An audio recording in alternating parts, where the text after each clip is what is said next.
Hello friends, very good morning, Radhe Radhe, सत श्री अकाल, नमस्कार। कैसे हैं आप सब?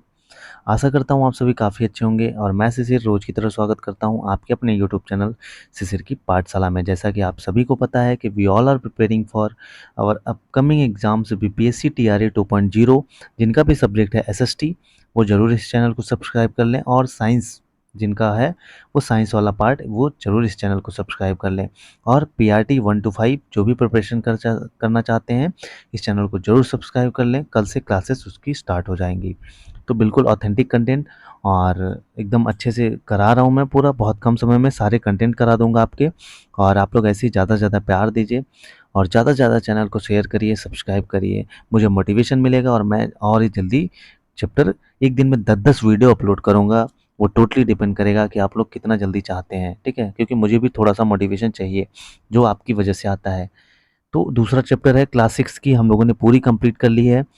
जो सिविक्स वाला पोर्शन है जिसको पॉलिटी कहते हैं हम लोग, अब राजनीति शास्त्र कहते हैं। और 7th चैप्टर का पहला टॉपिक भी कंप्लीट कर दिया है। मैंने प्रॉपर प्लेलिस्ट बना दी है, जिन्होंने नहीं देखा वो जाके जरूर देखें, ठीक है? तो आइए चलिए सेकंड चैप्टर पढ़ते हैं, जिसका नाम है राज्य सरकार। तो भारत में सरकार की भूमिका। पहला, स्वास्थ्य क्या है? स्वास्थ्य का अर्थ है बीमारियां और चोट आदि से मुक्त रहना। लेकिन स्वास्थ्य केवल बीमारियों से संबंधित नहीं है, बीमारी के अलावा उन कारणों पर भी विचार करना आवश्यक है जो स्वास्थ्य पर प्रभाव डालते हैं। उदाहरण के लिए, यदि लोगों को पीने के लिए स्वच्छ पानी और प्रदूषण मुक्त वातावरण मिले तो ये सामान्यतः स्वस्थ रहेंगे। तो बिल्कुल स्वास्थ्य का मतलब है भाई बीमारियों और चोटों से मुक्त रहें। और जो बीमारियां हैं भाई, वो केवल जो स्वास्थ्य है वो बीमारियों से ही नहीं रिलेटेड है, उसके अलावा भी जो कारणें हैं, जो विचार हैं लोगों के, उसका स्वास्थ्य पर प्रभाव पड़ता है। ठीक है? तो अगर लोगों को स्वच्छ पानी पीने का मिल जाए और प्रदूषण मुक्त वातावरण मिल जाए तो वो स्वस्थ रहेंगे। ठीक है? दूसरा क्या है? यदि दूसरी ओर यदि लोगों को भरपेट भोजन व मिले न मिले अथवा उन्हें घुटन भरी अवस्था में रहना पड़े तो उनके बीमार पड़ने की संभावना अधिक है। तो बिल्कुल, अगर अच्छे से भोजन न मिले, अच्छे से डाइट ना मिले और हमें घुटन भरी अवस्था में रहना पड़े तो हम बीमार पड़ सकते हैं। ठीक है?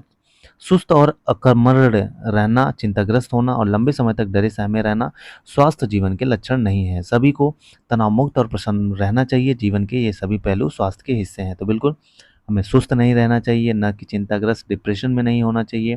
ठीक है? एकदम बिना निश्चिंत के अपनी लाइफ जीना चाहिए। ठीक है? इससे ये होता है कि हम तनाव मुक्त रहेंगे और प्रसन्न रहेंगे। ठीक है?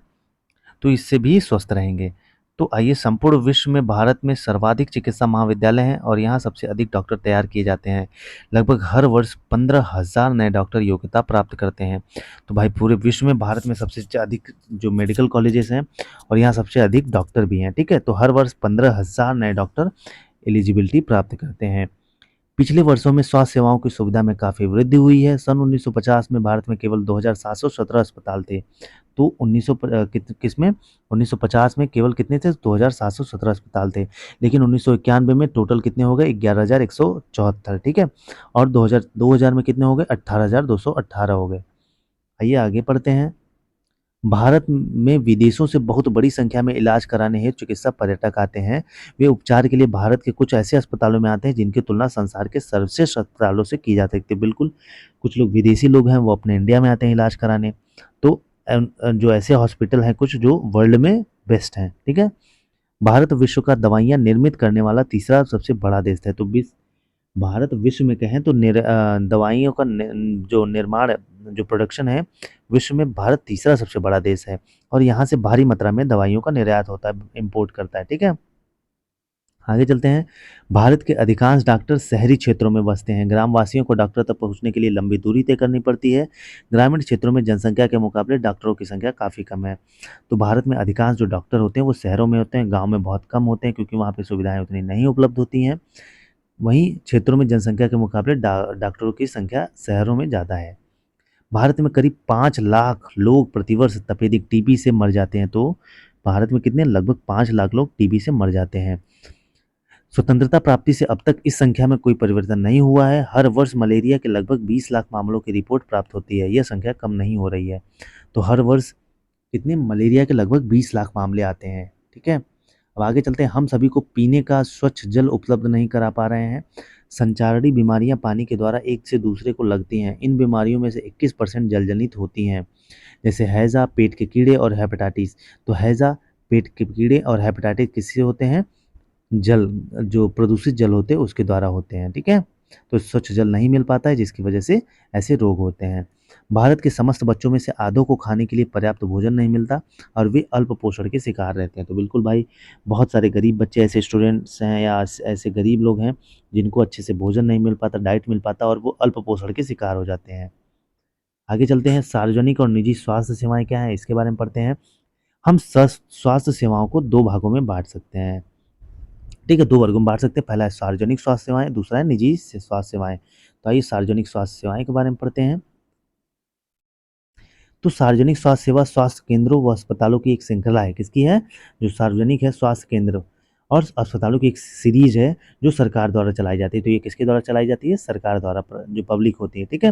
ये केंद्र व अस्पताल आपस में जुड़े हुए हैं जिससे ये शहरी व ग्रामीण दोनों क्षेत्रों की सुविधाएँ प्रदान करते हैं और सभी बीमारियों साधारण से लेकर विशेष देखभाल की ज़रूरत वाली बीमारियों का इलाज प्रदान करते हैं। बिल्कुल, ये शहर और ग्रामीण दोनों से जुड़े होते हैं और हर शहर में भी होते हैं और ग्राम में भी होते हैं और केंद्र सरकार से भी जुड़े होते हैं। जहाँ पे कुछ साधारण बीमारियाँ और विशेष देखभाल वाली बीमारियों का इलाज होता है। ग्राम के स्तर पर एक स्वास्थ्य केंद्र होता है, तो ग्राम स्तर पर आप देखेंगे तो एक स्वास्थ्य केंद्र होता है, जहाँ प्राय एक नर्स और एक ग्राम स्वास्थ्य सेवक रहता है। कहाँ? वहाँ पे एक नर्स रहता है और एक ग्राम स्वास्थ्य सेवक रहता है। इन्हें सामान्य बीमारियों के इलाज के लिए प्रशिक्षण दिया जाता है। तो जो जनरल बीमारियाँ होती हैं, छोटे-मोटे चोट हो गए, ये सारी चीज़ें को ट्रेनिंग दी जाती है इनको और वे प्राथमिक स्वास्थ्य केंद्र के डॉक्टरों की देख-रेख में कार्य करते हैं। तो जो प्राथमिक स्वास्थ्य केंद्र के डॉक्टर्स होते हैं, उनकी देख-रेख में ये कार्य करते हैं। ग्रामीण क्षेत्र में ऐसा केंद्र कई गाँवों की ज़रूरत को पूरा करता है। जिल तो ये ग्राम क्षेत्र पे हो गया, ठीक है? अब जिला स्तर पर देखते हैं, तो जिला स्तर पर आपको सरकारी अस्पताल मिल जाएगा। जिला अस्पताल होता है जो इन सभी स्वास्थ्य केंद्रों की देख-रेख करता है। बड़े शहरों में कई सरकारी अस्पताल होते हैं, जैसे एक वह था जिसमें अपने अब अमन को ले जाया गया था और ऐसे भी विशेष सरकारी अस्पताल हैं। इस स्वास्थ्य सेवा के कई कारणों से सार्वजनिक कहा जाता है। तो जिला स्तर पर जिला अस्पताल होता है। सरकार ने सभी नागरिकों को स्वास्थ्य सेवाएं प्रदान करने की वचनबद्धता को पूरा करने के लिए ये अस्पताल तथा स्वास्थ्य केंद्र स्थापित किए हैं। तो सरकार ने ऐसे अस्पताल क्यों स्थापित किए हैं कि जो नागरिक है वहाँ के भाई उनको स्वास्थ्य सेवाएं प्रदान हो सके और जो जनता से वचन करते हैं इलेक्शन के समय उसको पूरा कर सकें। इन सेवाओं को चलाने के लिए धन पैसे से आता है जो लोग सरकार को टैक्स के रूप में देते हैं, इसलिए ये सुविधाएँ सभी के लिए हैं। तो बिल्कुल भाई इसका जो हॉस्पिटल वगैरह खोलते हैं ये सारी चीज़ें, ये जो हम लोग टैक्स देते हैं उसी से तो ये सारी चीज़ें बनती हैं, रोड, परिवहन ये सारी चीज़ें, तो इसी से बनती हैं। ये सुविधाएँ हमारे लिए इसीलिए पब्लिक होती हैं। सार्वजनिक स्वास्थ्य व्यवस्था का एक महत्वपूर्ण पहलू यह है कि इसका उद्देश्य अच्छी स्वास्थ्य सेवाएँ निःशुल्क या बहुत कम कीमत पर देना, जिससे गरीब लोग भी इलाज करा सकें। तो जो सरकारी अस्पताल होते हैं, उसका भाई जो मेन ऑब्जेक्टिव होता है कि भाई वहाँ पे अच्छी सुविधाएँ मिल सकें बहुत कम पैसे में, जिससे कि गरीब लोग भी वहाँ इलाज करा सकें, ठीक है? अब आगे चलते हैं, स्वास्थ्य सेवाओं का अन्य महत्वपूर्ण कार्य है बीमारियों जैसे टीबी, मलेरिया, पीलिया, दस्त लगना, हैज़ा, चिकनगुनिया आदि को फैलने से रोकना। तो स्वास्थ्य सेवाओं का जो अन्य महत्वपूर्ण कार्य क्या होता है, जैसे मलेरिया हो गया, टीबी हो गया, पीलिया हो गया, दस्त हो गया, हैज़ा हो गया, चिकनगुनिया हो गया, इन सब बीमारियों को फैलने से रोकना है। इसकी व्यवस्था सरकार को लोगों के सहयोग से करनी होती है, अन्यथा यह असफल हो जाएगी। उदाहरण के लिए मच्छरों को पैदा होने से रोकने के अभियान को सफल बनाने के लिए यह सुनिश्चित करने पड़ेगा कि क्षेत्र के सभी लोग अपने कूलरों और घर की छतों में आदि पर पानी एकत्र न होने दें। बिल्कुल, जनता का भाई जो बहुत ज़रूरी है भागीदारी। जब तक जनता खुद नहीं अवेयर होगी तब तक कुछ भी नहीं हो सकता। तो जैसे मच्छरों को पैदा होने से रोकना है तो हमें कहीं पानी इकट्ठा नहीं होने देना है, चाहे छत पे हो, चाहे कूलर में हो। हमारे संविधान के अनुसार लोगों को हित को सुनिश्चित करना और सभी को स्वास्थ्य सेवाएँ प्रदान करना सरकार का प्राथमिक कर्तव्य है। तो हमारे संविधान में यह चीज़ें लिखी गई हैं कि जनता के हित में और उनको स्वास्थ्य सेवाएँ प्रदान करना उनका प्राथमिक कर्तव्य है। सरकार को हर व्यक्ति के जीवन के अधिकार की रक्षा करनी है। यदि कोई अस्पताल समय पर व्यक्ति को इलाज नहीं प्रदान कर पाता है तो इसका तात्पर्य है कि उस जीवन की सुरक्षा नहीं दी जा रही। बिल्कुल, अगर कोई अस्पताल किसी गरीब इंसान को नहीं समय से इलाज दे पा रहा है तो इसका मतलब यही है कि वो जीवन की सुरक्षा उसको नहीं मिल पा रही है। अदालत ने यह भी कहा है कि सरकार का कर्तव्य है कि वो मरीजों को आवश्यक स्वास्थ्य सेवाएँ दें, जिसमें आकस्मिक इलाज की सुविधा भी सम्मिलित हो। बिल्कुल, अस्पताल और उनके स्वास्थ्य संबंधी कर्मचारियों को आवश्यक इलाज प्रदान करने की ज़िम्मेदारी पूरी करनी चाहिए। कई सरकारी अस्पतालों ने हाकिम शेख का इलाज करने से मना कर दिया था। बिल्कुल, तो जो सरकारी अस्पताल है भाई वहाँ पे कोशिश, हाँ, ऐसा नहीं है कि कि भेदभाव करना चाहिए, वहाँ पे सभी का इलाज करना चाहिए और सभी बीमारियों का इलाज कोशिश करनी चाहिए, वहाँ पे करनी चाहिए लोगों की। अब सरकार को कर क्यों देना चाहिए? तो आइए सरकार को कर क्यों देते हैं हम लोग, इसके बारे में लिखा गया है। सरकार कर से प्राप्त धन का उपयोग विभिन्न प्रकार की सार्वजनिक सेवाओं को मुहैया कराने में खर्च करती है, जिससे सभी नागरिकों को फ़ायदा होता है। बिल्कुल भाई, सरकार जो हमसे टैक्स लेती है वो उससे सड़क, हमारे लिए बस स्टैंड, हमारे लिए जो भी सरकारी पब्लिक सुविधाएँ होती हैं वो देती है हमें। प्रतिरक्षा, पुलिस, न्यायिक व्यवस्था, रोजमर्रा, राजमार्ग इत्यादि कुछ सेवाओं से सभी नागरिकों को लाभ होता है, अन्यथा इन सेवाओं की व्यवस्था स्वयं नागरिक नहीं कर सकते। बिल्कुल भाई, पुलिस की सेवा, इन सब चीज़ों को हम खुद नहीं कर सकते, तो ये प्रतिरक्षा, पुलिस, न्यायिक व्यवस्था, राजमार्ग, ये सारी चीज़ें सरकार ही कर सकती है और इसलिए हम उनको टैक्स देते हैं। करों से ही कुछ विकासात्मक कार्यक्रम एवं सेवाएं उपलब्ध होती हैं, जैसे शिक्षा, स्वास्थ्य, रोजगार, सामाजिक कल्याण, व्यावसायिक प्रशिक्षण इत्यादि, जिनसे जरूरतमंद नागरिकों को लाभ मिलते हैं। ठीक है। करों से प्राप्त धन का उपयोग कुछ प्राकृतिक आपदाओं जैसे बाढ़, भूकंप, सुनामी आदि मामलों में राहत एवं पुनर्वास के लिए भी किया जाता है। तो जो टैक्स देते हैं, जैसे अचानक से भूकंप आ जाए, बाढ़ आ जाए, सुनामी आ जाए, तो इसमें राहत देने के लिए भी ये पैसे होते हैं जो हम लोग टैक्स देते हैं। अंतरिक्ष, परमाणु एवं प्रक्षेपास्त्रों से संबंधित कार्यक्रमों को भी करों के द्वारा प्राप्त राजस्व से ही चलाया जाता है। बिल्कुल, अंतरिक्ष में जैसे अभी हमारा चंद्रयान, गगनयान, ये सारी चीज़ें गई हैं, तो ये टैक्स, हमारे जो टैक्स देते हैं इसमें यूज होते हैं उन सब पैसों के। सरकार खास तौर पर से गरीबों को कुछ सेवाएं प्रदान करती है जो वे बाजार से नहीं खरीद पाते। इसका एक उदाहरण स्वास्थ्य संबंधी सेवा है। बिल्कुल भाई, कोई गरीब इंसान है तो वो प्राइवेट अस्पताल में नहीं जा सकता, नहीं करा सकता इलाज, तो ऐसे उनके लिए सरकारी अस्पताल खोले गए हैं। अब आगे चलते हैं, निजी स्वास्थ्य सेवाएं के बारे में पढ़ते हैं, प्राइवेट हॉस्पिटल के बारे में। हमारे देश में कई तरह की निजी स्वास्थ्य सेवाएं पाई जाती हैं। बड़ी संख्या में डॉक्टर अपने निजी दवाखाना चलाते हैं। ग्रामीण क्षेत्रों में पंजीकृत चिकित्सा व्यवसायी, आरएमपी, ठीक है, तो आरएमपी मिल जाते हैं। शहरी क्षेत्रों में बड़ी संख्या में डॉक्टर हैं, जिनमें से बहुत विशेषज्ञ की सेवाएं प्रदान करते हैं। निजी रूप से चलाए जा रहे अस्पताल व नर्सिंग होम भी हैं। तो शहर में भी बहुत बड़े बड़े डॉक्टर हैं, जो देखेंगे आप प्राइवेट अस्पताल चलाते हैं अपना। काफ़ी संख्या में प्रयोगशालाएँ हैं जो परीक्षण करती हैं व विशिष्ट सुविधाएँ उपलब्ध कराती हैं, जैसे एक्स-रे, अल्ट्रासाउंड आदि। ऐसी दुकानें भी हैं जहां हम दवाइयाँ खरीद सकते हैं। जैसे कि इनके नाम से ज्ञात होता है कि निजी स्वास्थ्य सेवाओं पर सरकार का स्वामित्व अथवा नियंत्रण नहीं होता। तो बिल्कुल, जो प्राइवेट अस्पताल होते हैं उन पे सरकार का कोई भी नियंत्रण नहीं होता और विविध टाइप की जो फैसिलिटीज़ हैं, एक्स-रे, अल्ट्रासाउंड है, वो प्रोवाइड कराती हैं। ठीक है? अब आगे चलते हैं। सार्वजनिक स्वास्थ्य सेवाओं के विपरीत इन निजी स्वास्थ्य संस्थाओं से मरीजों को हर सेवा के लिए बहुत धन व्यय करना पड़ता है। आज निजी स्वास्थ्य सेवाएं चारों ओर दिखाई देती हैं। अब तो बड़ी-बड़ी कंपनियां अस्पताल भी चलाती हैं। कुछ कंपनियां दवाइयों को बनाने और बेचने में भी लगी हैं। शहरों के कोने-कोने में दवाइयों की दुकानें देखी जा सकती हैं। बिल्कुल, आप देख रहे होंगे कि जो बड़े-बड़े बिजनेसमैन हैं वो दवाइयों की कंपनी चलाते हैं, खुद प्रोडक्शन करते हैं और उसको सेल करते हैं। ठीक है? और आपको मेडिकल स्टोर मिल जाएंगे हर जगह। स्वास्थ्य सेवा और समानता, तो आइए इसको पढ़ते हैं। हम भारत में ऐसी स्थिति का सामना कर रहे हैं जहां निजी सेवाएं तो बढ़ रही हैं, परंतु सार्वजनिक नहीं। ऐसी दशा में लोगों को मुख्यतः निजी सेवाएं ही उपलब्ध हो पाती हैं। ये शहरी क्षेत्रों में केंद्रित हैं। बिल्कुल, हम देख रहे होंगे कि भाई हम सरकारी अस्पताल में बहुत कम लोग जाते हैं, बट प्राइवेट अस्पताल में सब जाते हैं इलाज कराने।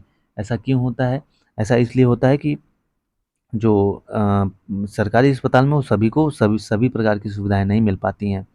इन सेवाओं का मूल्य अभी अपेक्षाकृत अधिक रहता है। दवाइयाँ महंगी होती हैं, बहुत से लोग उन्हें खरीदने में समर्थ नहीं होते और इसलिए जब परिवार में बीमारी होती है तो उन्हें ऋण लेना पड़ता है। बिल्कुल भाई, कोई गरीब परिवार से उनको बड़ी बीमारी है तो उनको जो प्राइवेट अस्पताल होते हैं वहाँ पे महंगी दवाइयाँ मिलती हैं और वो उनको कर्जा लेना पड़ता है, तो जिसकी वजह से ये सरकारी अस्पताल होते हैं। कुछ निजी सेवाएं अधिक कमाने के लिए प्राय ऐसे कार्यों को प्रोत्साहित करती हैं जो सही नहीं है। कई बार सस्ते तरीके से उपलब्ध होने पर भी उनके प्रयोग नहीं किए जा सकते हैं।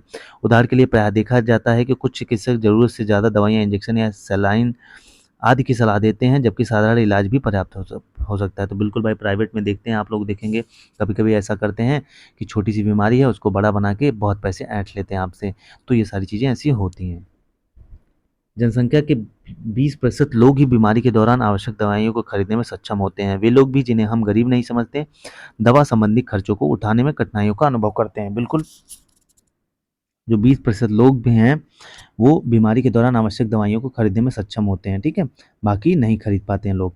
एक अध्ययन में यह पाया गया है कि जो लोग अस्पताल में किसी बीमारी या चोट लगने के कारण भर्ती होते हैं, उनमें से 40% लोग खर्चों का भुगतान करने के लिए पैसे उधार लेते हैं या अपनी कुछ संपत्ति बेचते हैं। तो एक सर्वे हुआ है, उससे यह पता चला है कि बीमारी या कोई गंभीर चोट लगने के कारण जो हॉस्पिटल में भर्ती होते हैं, उनमें से 40% लोग ऐसे होते हैं जो अपने खर्चों का भुगतान करने के लिए कोई अपने घर बेच देते हैं, अपनी ज़मीन बेच देते हैं और ऋण लेते हैं, ठीक है? गरीब लोगों के लिए परिवार में हर बीमारी चिंता और मुसीबत का कारण बन जाती है। इससे भी बड़ी बात यह है कि ऐसी स्थिति बार-बार आती है। गरीब लोग पहले ही पोषण की कमी का शिकार होते हैं। ये परिवार उतना भोजन नहीं खाते जितना उन्हें खाना चाहिए। गरीब लोगों के लिए भाई बहुत सारी चिंताएँ हैं, मुसीबत बन जाती हैं। इसमें ये होता है कि उनको सही से पोषण नहीं मिल पाता है और सही से खाना या डाइट नहीं ले पाते हैं। इन्हें जीवन का आधारभूत आवश्यकताएँ जैसे पानी पीने का पानी, घर के लिए पर्याप्त जगह, साफ वातावरण तक उपलब्ध नहीं हो पाता है और इसलिए उनके बीमार पड़ने की संभावना अधिक रहती है। बीमारी होने पर होने वाले खर्चे से उनकी हालत और ख़राब हो जाती है। कभी-कभी केवल पैसा ही लोगों के बेहतर इलाज बाधक नहीं होता। उदाहरण के लिए महिलाओं को तुरंत इलाज के लिए डॉक्टर के पास नहीं ले जाया जाता है। बिल्कुल भाई कहीं-कहीं ऐसा देखेंगे आप, जो महिलाएँ होती हैं उनको डॉक्टर के पास इलाज के लिए नहीं ले जाया जाता है क्योंकि बे बे प केवल पैसा ही नहीं होता, ठीक है? बहुत सारी चीज़ें होती हैं जिससे ये सारी चीज़ें समस्याएँ आती हैं। आगे चलते हैं। कई आदिवासी क्षेत्रों में स्वास्थ्य केंद्र कम हैं और वे भी अच्छी तरह नहीं चलाए जाते हैं। वहाँ निजी स्वास्थ्य सेवाएँ भी उपलब्ध नहीं हैं। बिल्कुल कई ऐसे क्षेत्र हैं, आदिवासी क्षेत्र हैं, जहाँ पे बहुत स्वास्थ्य सेवाएँ जो हैं बहुत कम हैं और वहाँ पे अच्छी तरह से नहीं चलाई जाती हैं, ठीक है? क्या किया जा सकता है? अब आइए देखते हैं इसके लिए क्या किया जा सकता है। इसमें कोई संदेह नहीं है कि हमारे देश में लोगों को स्वास्थ्य की दशा अच्छी नहीं है। यह सरकार का उत्तरदायित्व है कि वह अपने सभी नागरिकों को विशेषकर गरीबों और सुविधाहीनों को गुणात्मक स्वास्थ्य सेवाएँ प्रदान करे। बिल्कुल, ये सरकार की भाई लायबिलिटी है, उत्तरदायित्व है, रिस्पॉन्सिबिलिटी है कि वो सभी के लिए स्वास्थ्य केंद्र सुविधाएँ उपलब्ध कराएँ, हॉस्पिटल्स अच्छे बनवाएँ, अच्छी क्वालिटी के उसमें मेडिसिन्स वगैरह प्रोवाइड कराएँ। फिर भी हम लोगों का स्वास्थ्य जितना जीवन की आधारभूत सुविधाओं पर और उनकी सामाजिक स्थिति पर निर्भर है, उतना ही स्वास्थ्य सेवाओं के ऊपर भी। इसलिए लोगों के स्वास्थ्य की दशा सुधारने के लिए दोनों पक्षों पर कार्य करना आवश्यक है। ऐसा करना संभव है। अब केरल का अनुभव है, आइए उसको पढ़ते हैं। 1966 में केरल सरकार ने राज्य में कुछ महत्वपूर्ण परिवर्तन किए। राज्य के पूरे बजट का 40% पंचायतों को दे दिया गया। इससे पंचायतें अपनी आवश्यकताओं को योजनाबद्ध कर उनकी पूर्ति कर सकती थी। बिल्कुल, तो 1966 में क्या होता है, जो केरल सरकार है वहाँ भाई 40% अपने बजट का दे देती है, पंचायतों को दे देती है कि वे अपने आवश्यकताओं और योजनाबद्ध कर उनको पूर्ति करें, मतलब उनको खर्च करें अपने हॉस्पिटल पे, अपने सुविधा में के लिए, ठीक है? इससे गाँव के लिए पीने का पानी, आहार, औरतों के विकास और शिक्षा आदि के लिए उचित व्यवस्था सुनिश्चित करना संभव हो सका। बिल्कुल, इससे क्या हुआ कि जो गाँव में पीने का पानी हो गया, आहार हो गया, औरतों के विकास के लिए और उचित व्यवस्था जो है वो मुहैया करा सके गाँव में। इसके फलस्वरूप जल वितरण व्यवस्था की जांच की गई, स्कूलों और आंगनवाड़ियों को काम को सुनिश्चित किया गया और गाँव की विशेष समस्याओं पर ध्यान दिया गया। तो इसके फलस्वरूप क्या होता है कि जो वेरियस टाइप के रोड हो गया, अच्छे हॉस्पिटल है हो गए और स्कूल हो गए, आंगनवाड़ियाँ हो गई, इनकी जाँच हुई और इनको सुनिश्चित किया गया कि यहाँ पर समस्याएँ हैं और उसको विशेष समस्याएँ जो हैं उन पर ध्यान दिया जाए। स्वास्थ्य केंद्रों में भी सुधार किया गया। इन सभी कार्यों से स्थिति में सुधार आया। इतने प्रयत्नों के बाद भी कुछ समस्याएँ तो बनी रहीं, जैसे दवाइयों की कमी, अस्पतालों में अपर्याप्त बिस्तर, पर्याप्त डॉक्टरों का न होना आदि। इन समस्याओं को दूर करने की आवश्यकता है। तो स्वास्थ्य केंद्रों में भी सुधार किया गया, लेकिन अभी भी कुछ कमियाँ हैं। प्रॉपर बेड नहीं है वहाँ पे, जैसा आप कोरोना में देख पा रहे होंगे। पर्याप्त डॉक्टर नहीं हैं, अस्पताल में बिस्तर नहीं है, दवाइयों की कमी है, ठीक है? अभी कोस्टारिका का तरीका क्या है? आइए देखते हैं कोस्टारिका का तरीका। कोस्टारिका को मध्य अमेरिका का सबसे स्वस्थ देश माना जाता है। इसका मुख्य कारण इनके संविधान में निहित है। तो जो कोस्टारिका है वो मध्य अमेरिका का एक देश है जो सबसे स्वस्थ माना जाता है क्योंकि उसके संविधान में लिखी गई हैं इनसे रिलेटेड चीज़ें। कई वर्षों पहले कोस्टारिका ने एक बहुत महत्वपूर्ण निर्णय लिया था कि वे देश में सेना नहीं रखेंगे।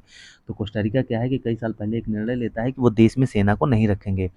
इससे उन्हें सेना पर व्यय किए जाने वाले धन को लोगों की शिक्षा, स्वास्थ्य और अन्य आधारभूत ज़रूरतों पर खर्च करने में मदद मिलेगी। तो ऐसा क्यों किया उन्होंने? क्योंकि उन्होंने कहा कि सेना पर हम पैसे न खर्च करके बल्कि स्वास्थ्य सुविधाओं पे और आधारभूत जो बेसिक नीड्स हैं उस पे खर्च करने करेंगे, ठीक है? अब आगे चलते हैं। कोस्टारिका की सरकार मानती है कि देश के विकास के लिए देश का स्वस्थ होना ज़रूरी है और इसलिए अपने देशवासियों के स्वास्थ्य पर बहुत ध्यान देती है। बिल्कुल भाई कोस्टारिका जो देश है उसमें वो मानती है कि देश का अगर किसी विकास करना है तो सबसे पहले उसके स्वास्थ्य का ख़्याल रखना चाहिए हमें। कोस्टा रिका की सरकार अपने सभी निवासियों को स्वास्थ्य के लिए मूलभूत सेवाएं सुविधाएं देती है, जैसे पीने का सुरक्षित पानी, सफाई, पोषण और आवास। स्वास्थ्य की शिक्षा को बहुत महत्वपूर्ण माना जाता है और सभी स्तरों पर स्वास्थ्य संबंधी ज्ञान शिक्षा एक जरूरी भाग है। बिल्कुल, स्वास्थ्य को वो बहुत इंपॉर्टेंट देता है कोस्टा रिका। राज्य शासन कैसे काम करता है, आइए इसको पढ़ते हैं। तो राज्य में शासन कैसे काम करता है, तो पहले देखते हैं कि विधायक होता कौन है।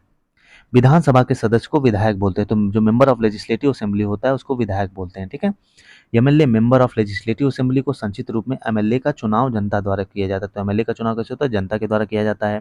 फिर वे लेजिस्लेटिव असेंबली के मेंबर यानी विधानसभा के सदस्य बन जाते हैं। जैसे हम गांव में हैं तो संक्षिप्त रूप से एमएलए का चुनाव होता है और हम उनको वोट देते हैं, और वोट देते हैं तो वो जाके मेंबर ऑफ लेजिस्लेटिव असेंबली के सदस्य होते हैं, ठीक है। और सरकार बनाते हैं। विधायक जनता का प्रतिनिधित्व करते हैं। जो विधायक हैं हमारे जनता का प्रतिनिधित्व करते हैं।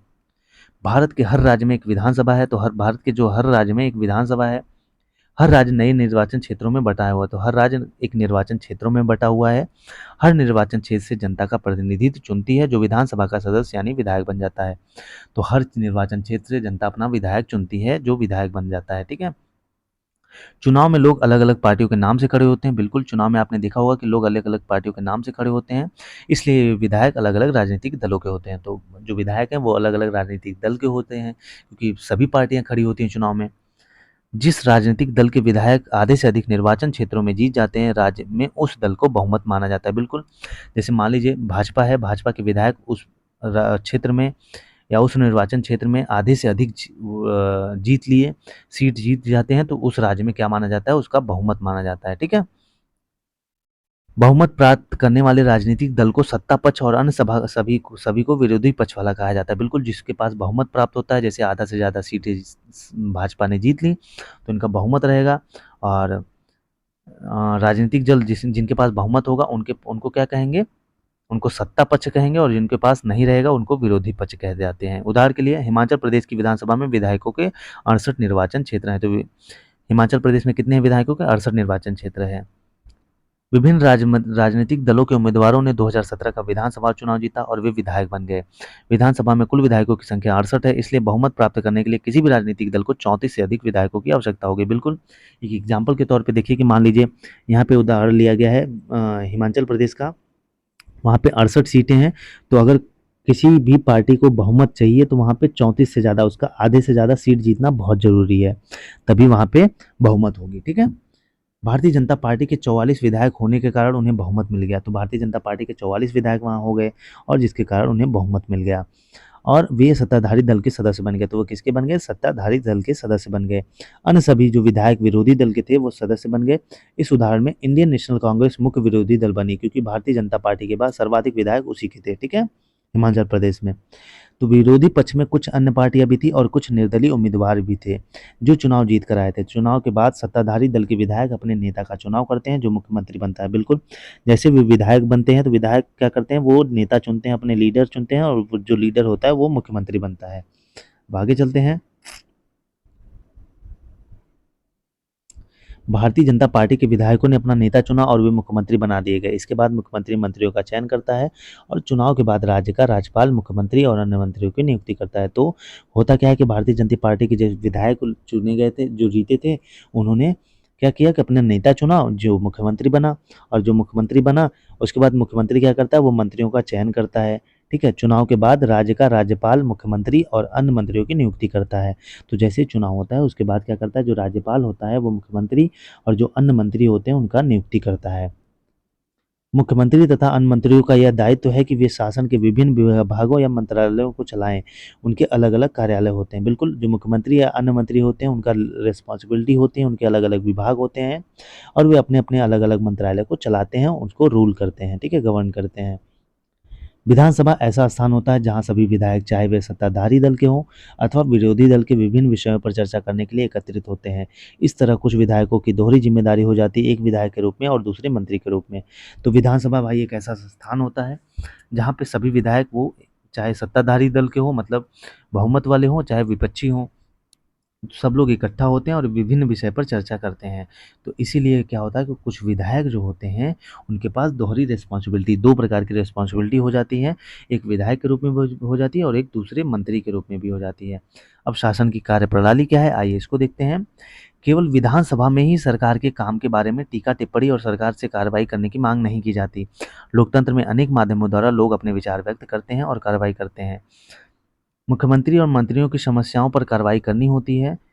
ये वे यह कार्य विभिन्न विभागों द्वारा करवाते हैं, जैसे लोक निर्माण विभाग, कृषि विभाग, स्वास्थ्य विभाग, शिक्षा विभाग, बिल्कुल।